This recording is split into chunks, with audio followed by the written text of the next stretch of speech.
Hi, my name is Jared Wilson. Welcome to my AEP 855 Module 8 presentation. It is under Leading with a Moral Compass. So breaking down some of the resources from this module, the first resource is a focus of a moral compass giving direction. So it provides the leader with what type of direction, what type of approach that leader is going to or that individual is going to go in depending on the decisions and the morals that are being valued. It pushes those individuals to make decisions based on morals rather than any type of financial gain, any type of negative gain that may be found. It pushes more towards making those decisions solely based on morals. Integrity should be at the forefront of decision making, so always making sure that integrity is at a pivotal standpoint in any decision being made. One huge highlight from this resource also is that yes is a yes and no is a no. As an educational leader and really any leader, it is important to realize that when you say yes to something, you are saying yes and you will do yes. You're not wishy-washy on what that is. And when you say no to somebody, it is a no. It is not a maybe, it is a no. Each time you give in, it will be easier to fold the next time. Kind of highlights on the fact that if you go away from those morals, if you're being dishonest, if you're willing to step over that line and break those morals or break the ethics that your decision making is based off of, doing it a second time or a third time will be much easier than the first. Moving on to the next resource, the first focuses on people first, no matter what. And then people over process. So to make sure that anytime you're making a decision, whether it's budget cuts, whether it's decision making within a school or your company, to put people first rather than processes first. So if you're looking at how you can determine what type of budget you have the next year, how you can slim that budget down, rather than first looking at what kind of people you can release, you need to look at what processes you have in place and how you can change those processes, mend those processes to find that financial value that you're looking for without depreciating the amount of work and commitment that your staff has for you. The next was to correct the behavior without taking the self-esteem. I thought of this a lot as a teacher. So there's no such thing as a stupid kid. And it's really highlighting the fact that you were correcting behavior without tearing someone down. A good example from the resource was saying something to the effect of, rather than telling a person, wow, you're so dumb for making that decision, you're stepping back and saying, you don't usually make decisions like that. What was going on? Is there something going on, or is there something I can help you with so that we can avoid these types of decisions? And then to determine what is negotiable, what is not. So as a leader, it's important to determine what you're willing to give on. Whether it might be time or when lesson plans are due, for example, or when it's okay to bend against your morals and when it is not. For example, as a teacher, it is not negotiable to make decisions that keeps your kids safe. That's a non-negotiable. It has to always be in the best interest of the kids to keep them safe. That is not something that can be negotiated. It's something that is a must. And then clarify and communicate your values and expectations clearly. This is important for me as a leader to make sure that I am clarifying with my staff, with the people I'm surrounding with, really at this point with my students in my classroom. Here's my values, this is my expectations, and clearly illustrate that by being consistent and being transparent. Another big piece in our next resource was empathy. This resource really broke down two different levels of empathy. You have cognitive empathy, which is the understanding of another's thoughts or mental state. And then there is the affective empathy, which is a range of emotions associated with a situation. So how someone might react emotionally due to a situation. And both of these really focus on judgment, thinking, and then your moral action. Continuing to our next resource, moral judgments are based on emotions. It's important to listen to those emotions, listening to your gut. When you feel that something's wrong, chances are that it is, or that for some reason, the decision or the situation that you are in is going against morally what you feel is right. And it's important to stop, listen to that, and decide whether or not you're making a good decision or why it might be making you feel such way. The next thing is looking at condemning emotions. This is that contempt, that anger, the disgust, judgment towards something. These are some of those emotions that you might be feeling whenever you are listening to your gut, if you're making a decision that might be in the wrong category rather than in the right. Also, it highlights on praising emotions. For gratitude, this is usually pro-socially accepted. So whenever you are doing something and people around you are taking notice of that and might be commenting to you or praising you for that, whenever you see a student make a good decision, they're being kind to one another, really praising that student to help them realize, oh, it's nice to be praised, and continue doing so. Empathy, again, is a major role. And you will see throughout this slideshow, throughout all the resources, empathy was at the main forefront of all resources.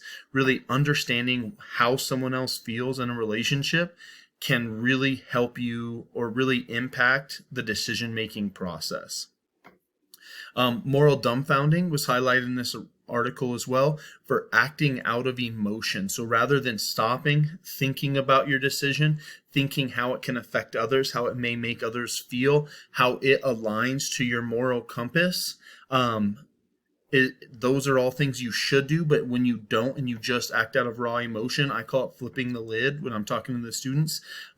It's considered moral dumbfounding, and it does not allow you to effectively make positive decisions.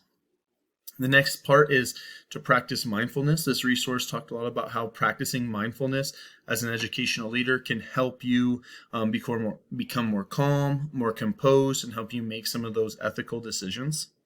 The next thing is that moral compasses should point true north, meaning we should all have this idea of how we should act ethically and morally, and how even though our compasses can and should be different, they should all align similarly to one true north. It should be acting ethical and being ethical on a daily basis, being loyal to your stakeholders, loyal to yourself, loyal to what you feel is most important, having empathy for others, showing the rights of others, and then tolerance. So being able to accept things that are different or things that may be new to you, and embracing them and supporting them, because everyone wants to feel supported, everyone wants to be accepted, and kind of bringing that together and helping you make those ethical decisions. Next is, in the next resource, we look at right versus wrong, really determining a clear line versus what is correct and what is wrong. The compasses differ among people, so some people's right versus some people's wrong may change depending on where they're morally aligned, is the best way to put that. There are different directions, and it is difficult to determine a universal north. Again, everyone operates off of different morals. So for example, let's say someone might think that honesty is more important than integrity or than being family oriented. Because of this, there can be individuals put in situations that may lean one way more than the other, and it may cause conflict between what I think is morally sound versus what you may think is morally sound. And again, that concept of tolerance is brought up in this article as well. Moving on to the next article, it really highlights the demand for ethical approach, highlighted deeper understanding for morals. So before you're able to really build this moral compass, you need to understand what those morals are, how you inhibit them, what is most important to you, and really get them down on paper and determine what those morals are, what it looks like, what it sounds like, how it's demonstrated to people, how it's perceived by people. And then how to determine what's the most important direction, because there's so many different morals that people have and people share. It's difficult to determine the most important direction, but know that there is a direction that we should be following that leads to a more ethical, moral-based leadership. One highlighted theory in this article was the constructive interpretive theory, and it essentially highlights people's perspectives and how they're never objective. So anybody that's seeing from the outside is always going to be subjective. So what I think is morally sound, watching someone else do it, I'm going to have a subjective opinion, and vice versa. There's never going to be an objective opinion on what is morally sound. Next one is that our compass is meant to be used and not ignored. So it's easy to talk about these things, but it's more important to act with these things. Act with that compass. Act with the morals that you've identified. Personal values that guide us, or that should or guide decision making. Core values illustrated or identified in this article was integrity, family, responsibility, and kindness. Role models should definitely demonstrate and lead by example. Many times when you have those deep-rooted core values in your decision-making, it may be difficult in the moment, but have positive long-term effects. It talks about right versus right. Depending on where your morals are ranked may determine what you think is a more right answer. For example, if you are asking a teacher to stay extra hours and they lie because they have to go home and take care of their family, ethically, they may be in the right because they are family oriented. They are trying to do what's best for their family, but wrong in the sense that they are not doing what they were being asked to do. And you have to identify what's more important. Is it their family needs them, or that they're there for that objective you asked? Next is why. It grounds your identity. Morals can protect the greater good, increase self-confidence, help you be a greater role model, foster healthy relationships. This article also identifies that 77% of Americans believe countries' overall sense of morality is getting worse, and a lot of these morals can be developed through self-reflection. Looking at my moral compass, I have my core value kind of illustrated. I have honesty, integrity, kindness, responsibility. My moral compass is a visual representation of the values that most identify with and that I choose to base my ethical decision making by. I designed my moral compass to illustrate my 5 core values when it comes to everyday decision making. These 5 may be different from some of my stakeholders, but provide me the best chances for positive outcomes. At the end of the day, when I make decisions that align with my values, I sleep better and I know that I made the best decision I could. Not always the right decision, but the best decision that I could. As an educational leader, this will help me make decisions that will hopefully provide long-term positive outcomes for all stakeholders, including myself. And as a leader, it is important that I use a strategical system to make sound decisions. Following this compass will help me align my decision-making with my core values. It is important for me to be as consistent as a decision-making and following my moral compass. Also, as a leader, it is critical that I articulate clearly what my values are. Just want to skim back just to show you those again. And I kind of built this compass to kind of highlight what it is. So with honesty and integrity, I want to always put students first. Between integrity and family, long-term effects. What am I doing today that's going to affect me a year from now, 5 days from now, 15 years from now? And then between family and kindness, I have love. You're going to show love to your family. You're going to show love and kindness to the people you meet every day, regardless of who it is. And then responsibility and kindness, be accountable and be a friend. Friends are accountable. You're going to have to, own up to the decisions you make. And you can do that you can show your responsibility by being accountable, being there when someone needs you. Here is a breakdown of my resources that I used for this module. And then here is my correlation, my relevant, and my reflection piece.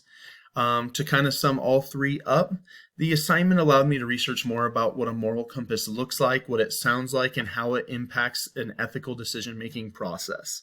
And then I was able to take that information and really hone in and develop more understanding of the morals that I value most and how it can have an impact on me as a leader. As a leader, I think it's important that I might not always make the best decisions, but it's important for me to be clear about what my values are to all stakeholders. for me to be consistent about those values. Say, here's what I'm going to do, here's what's negotiable, here's what's not, and here's how I'm going to practice those and reinforce those every day. Thank you for participating in my AEP 855 Module 8 presentation.